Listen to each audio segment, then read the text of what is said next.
in regards to, you know, with everything that goes on, you know, like we had the student who committed suicide, and then you had now this student at Valdosta State who it's, you know, under investigation as a homicide. What do you feel is an adequate safety procedure system for your university or any university? Well, I'm not too sure. I mean, I just think that the school in itself tries to promote an, you know, around safety, principles of safety and response as soon as possible.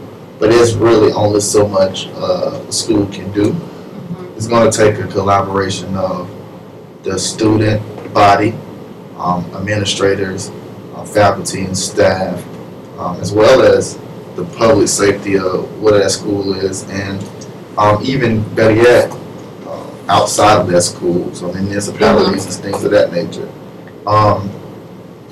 We have something here, you know, with the Eagle Alert that some people say is efficient, some people say isn't. But I think it's always important to get all of the facts straight before you start like giving out information. And so, as far as a protocol for something happening, they need to get, say for instance, this young lady at Valdosta State. Okay, whoever was the first person to notice that this young lady was dead, they need to be able to contact, well, you know, in housing period, a CL or RA and a building director need to be notified, okay? So they can tell, they have a course of action that they're supposed to follow in situations that are critical or involve, you know, immediate action, okay? Consoling that person that witnessed this first, get them to a mental health professional, but also alerting the police and public safety department at that school.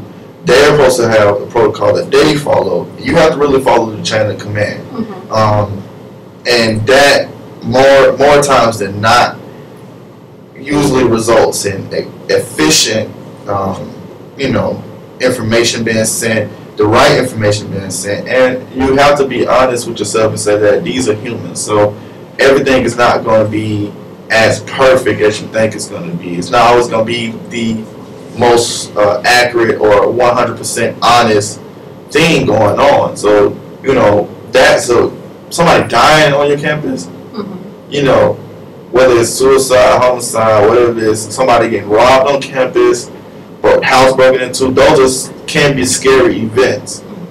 Those things can occur very rarely or all the time.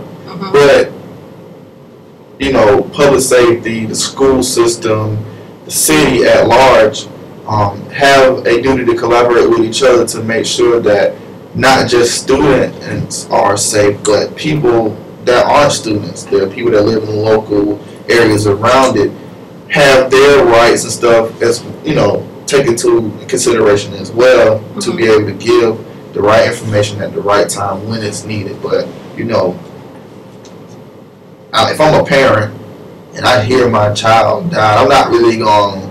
I'm gonna flip out. You know what I'm saying? I'm not really going to think about, oh my God, y'all. You know, I'm gonna be like, my child died. Why did I? You know, it's too much really to pinpoint, because there's so many different angles and so many different people that have their hands on any given situation.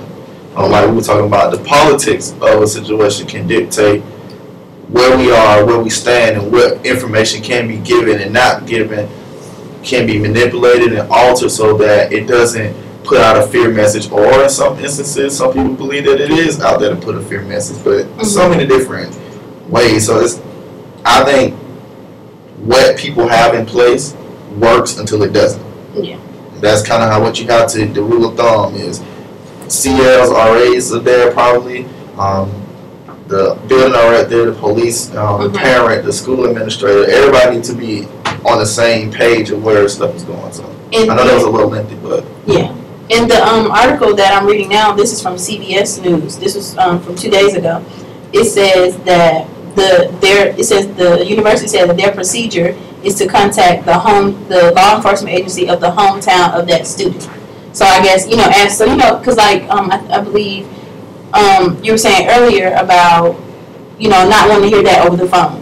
So that's probably what it is. And I also read that initially it was not, you know, thought to be a homicide, but once the autopsy was conducted, I still have not found out why or how she died. But it says after the autopsy was conducted, they notify her parents that not only is your child deceased, but it's been a homicide. So I don't know what it is, but that's what the article is saying. Yeah, and that's for safety reasons as well. Like, as of right now, the only person that should know how she died is the one that killed her. So if any information came out about how she died, then you would know who did it by who knew how it happened. Yeah. And that makes a lot of sense as well. Going back to the question that Frank was answering, I think it really depends on the situation, how the school should handle emergency situations. Mm-hmm. It also depends on the setup of the institution. Like, we have an open campus, and with it being open, anybody can walk through. Yes, we have campus safety going around, you know, checking people, but I've been to campuses where there's like one way in, one way out. I've been to campuses where you have to show an ID to get on campus. Like, areas like that, it's going to be a lot easier to control information as well as controlling the environment as far as, okay, well, we have an emergency situation going on. We need to make sure that nobody's going anywhere until we find out what happened and can correct it. Yeah, and that's the problem that they're facing, because I believe it happened right around the Thanksgiving break time, because that's where they're saying is slowing their investigation. People that do know something, that's why her parents, I think her mom keeps saying in every article I've read, she keeps saying someone knows something, and please, you know, speak out, because it did happen around the holiday break time. So that's what's slowing their investigation, because everyone had left. So, you know, like, and, you know, to touch back on what Frank was saying, you're right. What is in place, you know, it works until it doesn't. You know, that, like, I don't believe things should be changed until, like, until there's a reason, like, oh, this is not working, so this went wrong, so now let's change it. I believe that what's in place is, you know, it works. But I also believe that as people, like us being on the outside looking in, we don't know what the law enforcement officials have to go through, what that university has to go through. And I think we should be a tad bit more understanding somewhat to, you know, different situations. What you mean? You mean take somebody else's point into consideration? Mm-hmm. That's what you mean, dude? Yeah. Look at it from somebody else's shoes? Yeah. We do that? We should. But I mean, I understand, just like when we had a death at our apartment complex. We wasn't even notified to the next day. Oh my goodness. Like, it happened at nighttime. The police was called, but nobody ever